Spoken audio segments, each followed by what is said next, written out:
Viol, agression à main armée, meurtre, les professionnels de santé sont régulièrement la cible de violences.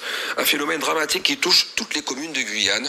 Des actions de sécurisation des cabinets médicaux ont été entreprises et une campagne de sensibilisation à grande échelle a été lancée cette semaine afin de sensibiliser le grand public à la lutte contre ces faits graves. Le reportage de Sophie Donznac et Franck Fernandez.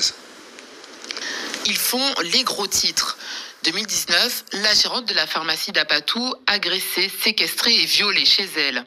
2023, des impacts de balles découverts sur des cabinets médicaux à Montlucas. 2024, le meurtre de la pharmacienne Hélène Tarcissé-Tout secoue la Guyane entière. Les réactions se multiplient. Les faits de violence graves envers les soignants sont trop nombreux. Dès 2023, le docteur Jawad Ben Salah et ses confrères alertent. Son cabinet est situé au quartier sensible Montlucas.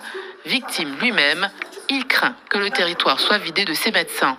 Alors, il va frapper aux portes des institutions.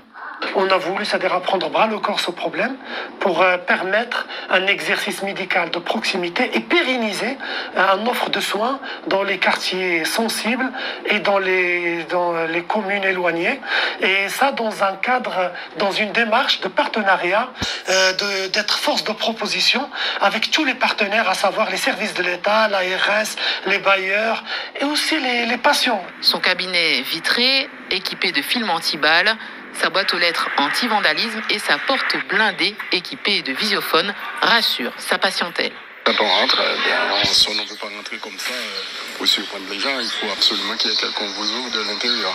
Donc il faut continuer à améliorer et puis que ça doit se passer un peu comme ça partout, dans tous les endroits où il y a plein de monde.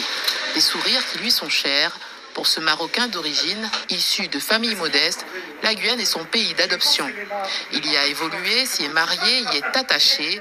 De même pour Montlucas. Malgré les propositions attractives ailleurs, il reste par conviction. Je ne vous cache pas qu'il y a des moments où on peut être désespéré.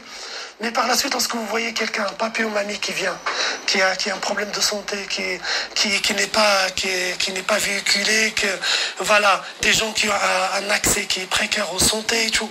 Là, vous dites que vous ne pouvez pas abandonner ces gens. C'est pour garder ces médecins convaincus, déterminés, que l'ARS a décidé de mettre des moyens. Cela démarre par une campagne 4x3 avec un message fort. On ne peut pas banaliser la violence à l'égard de tout représentant ou professionnel de santé. Et pour ces professionnels de santé, vous n'êtes pas seul, vous êtes entouré et on est vigilant à votre sécurité. Cette campagne serait le point de départ d'une série d'actions selon l'ARS afin de permettre à nos soignants d'exercer sereinement